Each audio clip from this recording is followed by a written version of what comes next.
illər boyu Azərbaycan Respublikası istər iqtisadi cəhətdən, istər siyasi cəhətdən uğurlu işlər görərək regionun ən güclü ölkəsi kimi tanınır.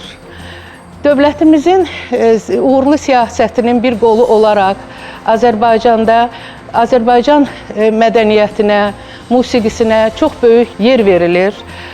Buna misal olaraq onu deyə bilərəm ki, Azərbaycan musiqisi, Azərbaycan muğamları dünyanın müxtəlif yerlərində çox yüksək səviyyədə təbliğ olunur, təşviq olunur. Möhtəşəm konsert salonlarında xaricilər bizim musiqiləri, bizim muğamları heyrət hissi ilə alqışlayırlar. Doğma, əzəli, əbədi Qarabağ torpaqlarımızda, Ağdam şəhərində Cənab Prezidentimizin təşəbbüsü ilə Muğam Mərkəzinin açılışı oldu.